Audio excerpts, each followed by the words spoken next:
The Voran starship Voran enters soul space in a state that could only be described as desperate. This isn't a proud vessel arriving under normal circumstances, it's limping. Its hull is pitted with impact craters, sections of armor plating are scorched black from plasma burns, and entire sections of the ship flicker with power failures. The ship's massive engines cough and sputter with every thrust, and the life support system is running on its last reserves. Captain Ralther, an experienced commander of the Voran Confederacy, never intended to come anywhere near human-controlled space. For decades, humanity had a reputation among the galaxy's powers for being both a blessing and a danger. They were not conquerors in the traditional sense, yet their influence had a strange tendency to ripple far beyond their borders. They were inventive to a fault, unpredictable in diplomacy, and dangerously adaptable in war. While some species called them ingenious, others whispered reckless, yet in this moment, none of that mattered.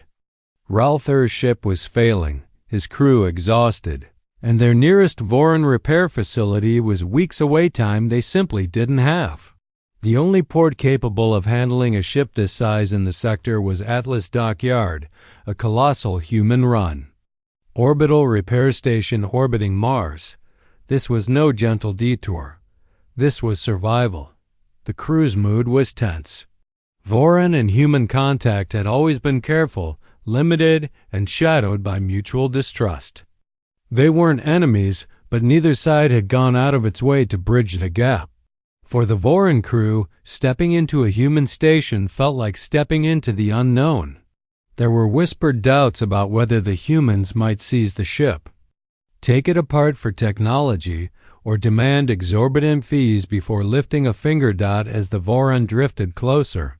Communications flickered to life. A human voice, clear, calm, and professional, came over the channel. Atlas Dockyard welcomes you, Voran vessel. We'll handle your docking sequence. Prepare to power down your primary systems. You're safe here. The words struck Ralther. Strangely, you're safe here. That wasn't standard spaceport language. Ports normally spoke in procedural terms: proceed to docking arm C, maintain speed, confirm clearance codes. This felt personal. It was almost as if they sensed the unspoken anxiety on his bridge. He gave a nod to his comms officer, and the crew obeyed. The Voran ship's engines wound down, letting Atlas Dockyard's docking clamps take over. The human station loomed. Larger in the viewport, massive steel arcs spinning slowly, construction scaffolds jutting into space, and dozens of smaller vessels buzzing around like worker insects. When the docking arm finally connected with the ship's airlock, Ralther braced himself for what he expected: a long checklist of inspections, negotiations over labor rates, and possibly the thinly veiled smugness that some non-Voran ports gave foreigners. Instead, the airlock cycled open, and a group of human engineers entered, not with clipboards or armed escorts, but with toolkits and open smiles. They wore heavy orange exosuits covered in pockets and modules, grease already staining their gloves. The leader, a tall woman with sharp eyes and a steady demeanor, stepped forward. Her name was Chief Engineer Morgan Hayes. Without preamble, she extended a hand toward him, an odd human gesture Ralther knew was meant as greeting. "Let's see about getting you back in the sky," she said with an easy tone. It was too casual, almost unsettlingly so. Ralther's natural instinct as a captain was to establish terms before work began. "Payment?" he asked, testing her intentions. Morgan only smiled. "We'll talk about that later. First, let's fix what's broken." This was not how things were done in the Voran Confederacy. No work started without agreements, no agreements without signatures, and no signatures without political oversight. Yet here the humans were, treating the matter as though payment were a distant afterthought, not the point of the meeting. Ralther glanced at his crew. Some were visibly relieved. Others were suspicious. For him, the gesture was baffling, but he had no choice. His ship's survival came before his curiosity died as the humans moved past him. Their tools already humming, Ralther couldn't shake the strange feeling that something bigger was in motion. This wasn't just a repair job. Something about the humans' manner, their confidence, their quiet urgency hinted that they saw this moment as more than just business. For the Voran captain, stepping onto Atlas Dockyard marked the start of an unexpected journey. For humanity, it was just another day doing what they did best, solving problems, and maybe changing the galaxy a little while they were at it. In the Voran Confederacy, ship maintenance followed a rigid, almost ritualistic process. Diagnose, match the damage to factory standard schematics, replace damaged parts with identical models, and never deviate from original specifications unless officially authorized. Innovation was rare, often discouraged, because change introduced unpredictability. The humans didn't just ignore that rule. They demolished it. The unexpected approach, instead of simply patching the engines, the human engineers dismantled them entirely, stripping them down to their core assemblies. They worked in pairs and trios, their movements efficient yet strangely improvisational. One moment they followed standard engineering readouts. The next, they were sketching new component designs directly onto datapads, murmuring rapid-fire suggestions back and forth to the Voran chief mechanic. This was borderline chaos. He objected immediately when he noticed they weren't replacing certain damaged conduits with original Voran parts. Instead, the humans brought in their own substitutes, components with a faint metallic blue sheen unlike anything Voran. Metallurgy produced. Morgan responded to the protests with a calm gesture, passing over a datapad loaded with simulations. The mechanic scanned it, then froze. The new conduits didn't just match the old performance, they improved plasma flow efficiency by 20%. The numbers were right there in real-time holographic graphs. "We can't authorize modifications without Confederacy approval," the mechanic muttered. "Then call whoever you need to call," Morgan said evenly. "But if you want your ship to get home in one piece, let us do this right." Ralther, listening nearby, didn't interrupt. He had commanded enough battles to know when stubbornness could cost lives. He gave a subtle nod, and his crew reluctantly stepped aside. A station of hospitality. While repairs continued, the Voran crew were assigned quarters on the station. To their surprise, the accommodations were far beyond the bare minimum docking. Rooms they'd expected private sleeping areas, environmental controls calibrated to Voran comfort levels, and direct access to the station's recreation decks. It was the mess hall. However, that caused the most chatter among the crew. Voran's food was functional engineered nutrient blocks and hydration packs. On Atlas Dockyard, food was an art form. Crew members returned wide-eyed from their first meal, describing pizza, burgers, and fresh-baked bread with a reverence normally reserved for religious experiences. Some Vorans were suspicious, wondering if this generosity was a tactic, a way to soften them, to make them more receptive to human influence. But others began to relax, realizing that if it was a tactic, it was an oddly kind one. Beyond repairs a few days in, Ralther decided to personally inspect the work. He expected to see a repaired ship functional, ready for travel. Instead, what he found was nothing short of transformation. The engines were no longer the same units his ship had limped in with. They were now fitted with additional plasma regulators and thermal dissipation fins that would allow them to sustain maximum thrust without overheating. The energy grid, previously prone to flickers, was now reinforced with redundancies, ensuring uninterrupted power even if multiple systems failed. Then came the discovery that truly unsettled him. The hull plating had been replaced and several sections with a layered composite unlike anything in Voron design. It was lighter, stronger, and according to the humans, capable of dispersing kinetic impacts more effectively than the Confederacy's standard armor. When Ralpher confronted Morgan about all these changes, she didn't deny a thing. "Your ship had flaws," she said simply. "We fixed them." "You went far beyond repairs," he replied. "You came to us with a wounded vessel. We don't just patch wounds here, we rebuild." The unspoken question for Ralpher, the upgrades, created a new problem. Why? No agreement had been signed, no payment discussed. In interstellar dealings, nothing came without a price. And yet, the humans kept adding improvements without so much as hinting at a bill. Was this a trap? A way to earn goodwill for a later political move? Or perhaps a calculated gamble to impress the Voron Confederacy? The captain wasn't sure, but he was certain of one thing. If the humans had wanted leverage, they already had it. His ship was now more advanced than any other in the Voron fleet, a growing sense of unease, and wondered the Voron crew couldn't help but be swept up in the changes. Their own engineers took meticulous notes, sketching human modifications and quietly debating which could be replicated back home.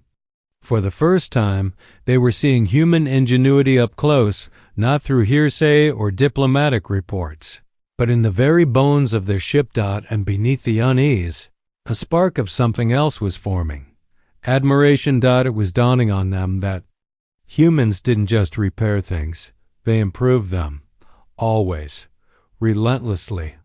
And they did it not for immediate profit, but because they believed it was the right thing to do. Ralpher still didn't know the cost. But as he looked out at his ship, gleaming under the dockyard's lights with its new systems, he knew one thing for certain.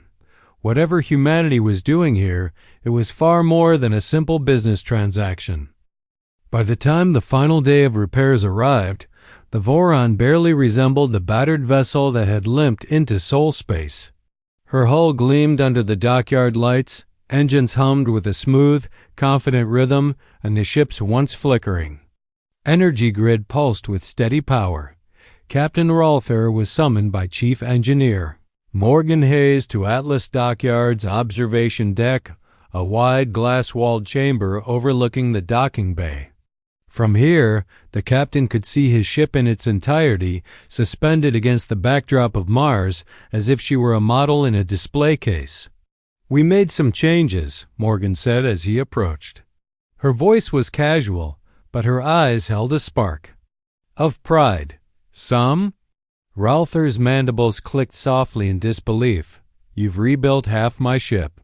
"Okay," she admitted with a grin. "A lot." The upgrade list. Morgan handed him a datapad. The screen scrolled through a long, detailed list of modifications. Ralpher read in silence, each new entry hitting him like a shockwave. Shielding enhancements, not just stronger shields, but adaptable frequency modulation, allowing the barrier to shift harmonics mid-combat to counter specific enemy weapon types.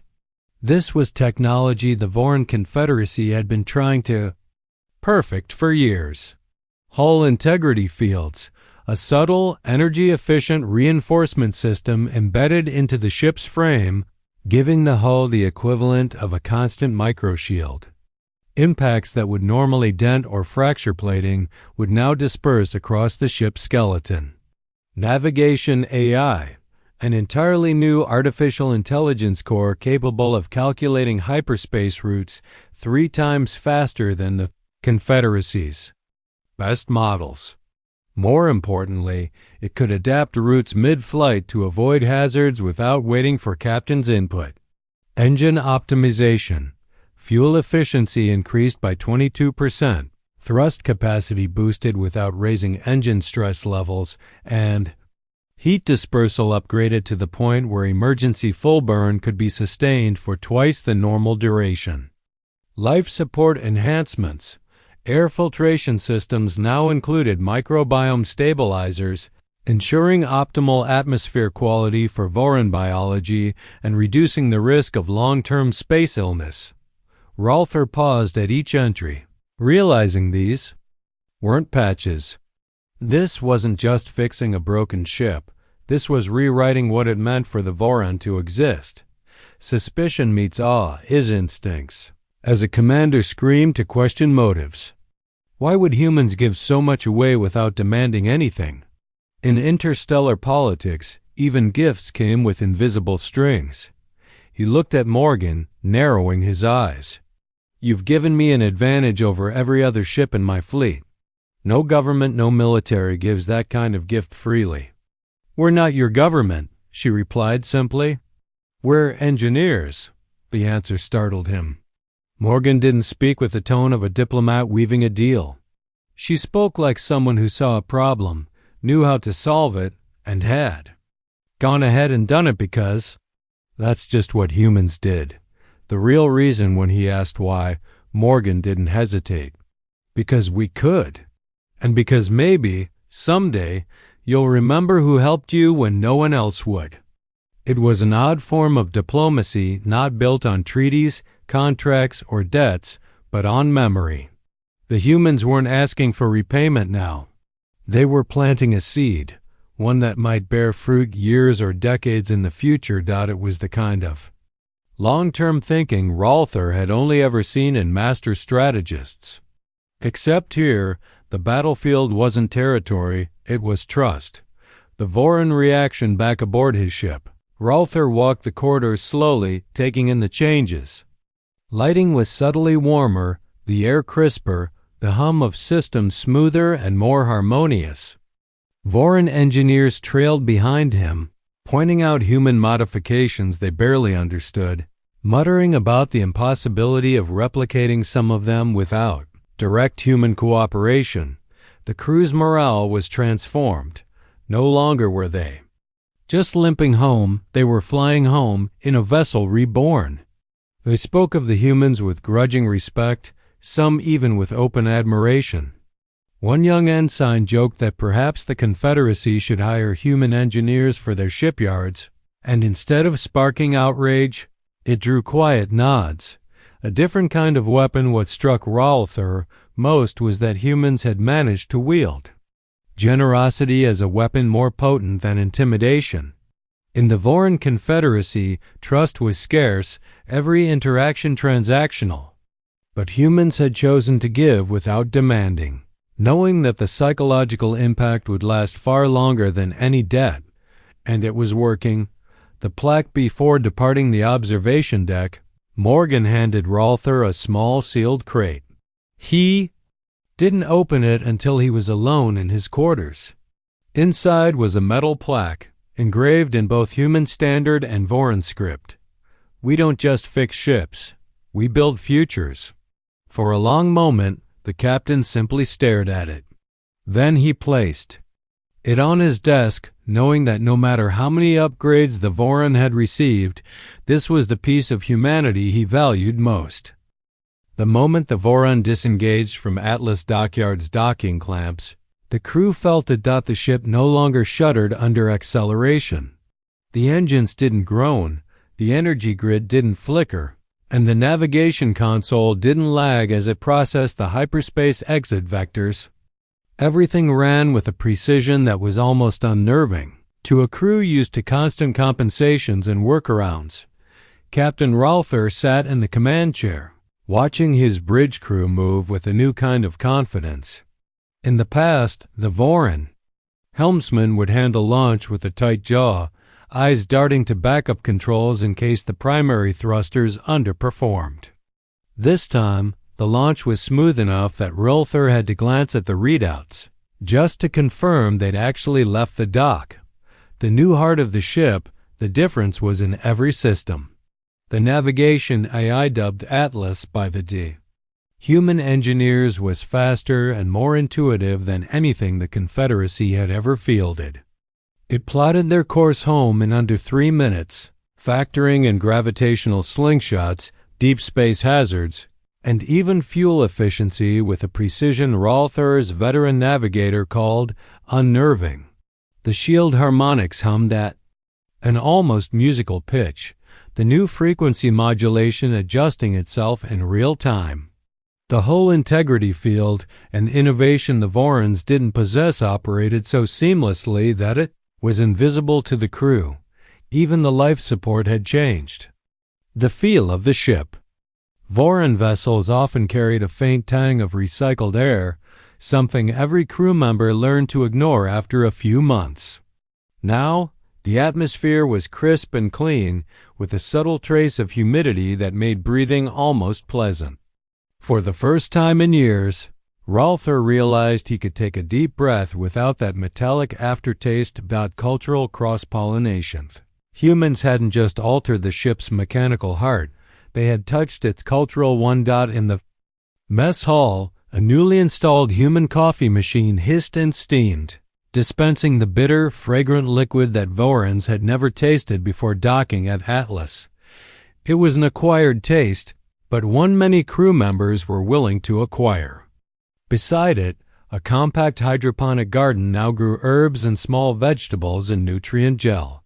The Vorons had seen the gardens aboard Atlas Dockyard and immediately requested one of their own, and the humans had delivered without hesitation.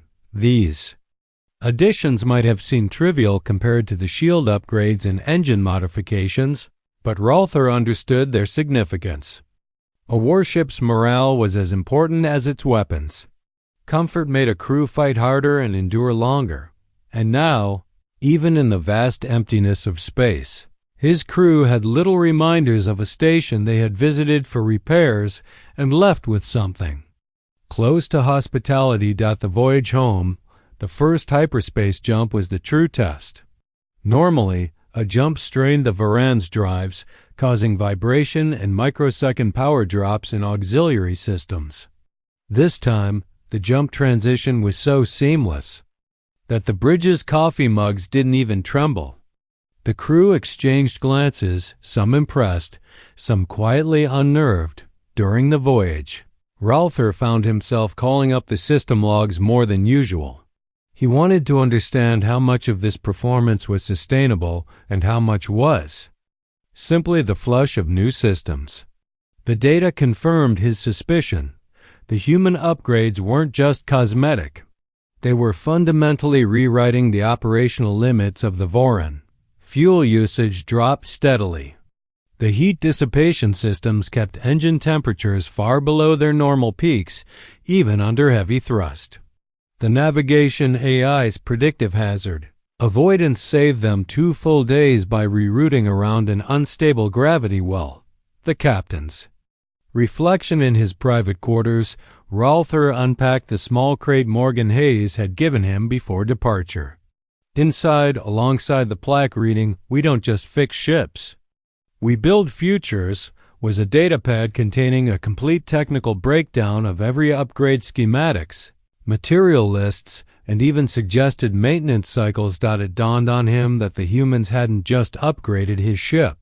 They had given him the means to replicate these upgrades should the Voron Confederacy choose to adopt them. This was more than generosity. It was the open sharing of military-grade technology with a foreign power. That level of trust, in galactic terms, bordered on insanity. Or maybe, he thought, it bordered on genius. Seeds of change. By the midpoint of their journey home, the Varan's crew was already talking about changes they wanted to implement fleet-wide. Voron engineers were compiling a full report for the Admiralty, one they knew would trigger heated debates in the high councils. Ralther suspected those debates would miss the real point. The upgrades were valuable, yes, but the true power of the human's gift wasn't in metal and circuits. It was in the act itself. They had extended trust without demand. They had given without securing a binding favor in return.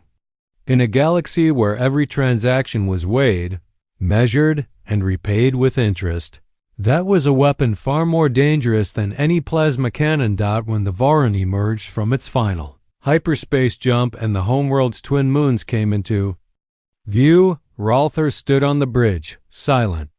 The ship was stronger than ever, faster than ever, But that wasn't what filled him with a rare sense of pride. It was knowing that the name, human, would now mean something different in the Voran Confederacy. And all because, in a moment of need, they had come seeking repairs and been handed a dream. The Thalren systems thrummed with a harmony the crew had never known before. Gone were the uneven hums of stressed engines, the flickering of weary consoles, and the constant undercurrent of dread that another system might fail at any moment. Instead, there was an almost living pulse to the ship now, as though it were breathing in time with its crew. For Captain Varel, it was nothing short of surreal. He had expected a ship patched together functional but temporary, the kind of work any dockside mechanic might grudgingly perform for stranded travelers. What the humans had given him instead defied every expectation, every memory of what spacefaring repair looked like. "Status report," Virel asked, his voice quiet, not because of formality, but because speaking too loudly felt like it might shatter the fragile magic that lingered on the bridge. "Engines running at 120% optimal capacity," said Serev, the chief engineer, his voice wavering in disbelief. "No vibration, no thermal stress. And the fuel efficiency by the Corps captain, we could travel for years without a refuel if we maintain this output." The navigation officer, Teen, looked up from her console. "Sensor range has tripled. We're detecting objects we never could have seen before, even faint signals from the far side of the sector." She swallowed, her eyes wide. "We can map parts of the galaxy no one has charted yet." And then there was the cargo bay. The humans hadn't just repaired it, they had reshaped it. The loading cranes worked at half the energy draw yet moved twice as fast. Anti-grav lifts were so precise that even fragile crystalline cargo could be moved without protective casings. There were storage racks that adapted to the shape of the goods placed within them, reshaping on contact. Virel remembered walking through the ship after the human engineers had finished and left. Every corner told a story not just of repair, but of care. A small recreation room had been installed where an empty storage nook had been. Hallways that once rattled during jumps were now silent and softly lit. Even the crew quarters had been subtly modified. The human team had somehow learned enough about Thalren physiology to improve sleeping alcoves, airflow, and even the placement of heating vents. It wasn't just better, it was home. But the most astonishing addition wasn't a mechanical upgrade at all. It was the observatory. Humans had converted the upper dorsal hull into a transparent dome, forged from some composite stronger than military-grade hull plating yet clearer than glass. From inside, the crew could see the stars in their raw glory. No scanner displays, no filtered projections, just the infinite spread of the galaxy laid bare. The first time the crew stepped inside, no one spoke. The silence wasn't from shock or suspicion. It was reverence. "They didn't have to do this," Teen had whispered. "No," Virel had agreed, staring up at the spiraling arm of the galaxy. "But they wanted to." When they finally left the human station, the Thalren glided through space like a predator reborn. Dock workers waved them off, smiling in that easy human way, as if they hadn't just gifted an alien ship a second life. The last human Virel spoke to Chief Engineer Marlowe had only shrugged when thanked. "You came for repairs," Marlowe had said, leaning on a railing. "We just figured you deserved something better." It took weeks for the crew to truly comprehend the scale of what had been done for them. They found systems in the ship that weren't even on the schematics' hidden redundancies. Improved shielding, subtle automations that reduced crew workload by nearly a third, and more than. Once they discovered small, almost playful touches. A storage locker that, when opened, played a short sequence of human music. An emergency medkit that included a handwritten note. Hope you never need this, but if you do, it'll save your life." In the months that followed, the Falrine became more than a merchant vessel. It became a beacon. They ventured into uncharted systems, traded with isolated colonies, rescued stranded ships from asteroid belts. Each time, Virel saw the same look in others' eyes when they first stepped aboard -Wonder. The crew knew it wasn't just because of the upgrades. It was the spirit behind them. One evening, while floating in the observatory with his officers, Virel found himself speaking without thinking. "When we limped into that human dock, I thought we'd be lucky to leave with our hull intact. Instead, they gave us something we didn't even know we needed.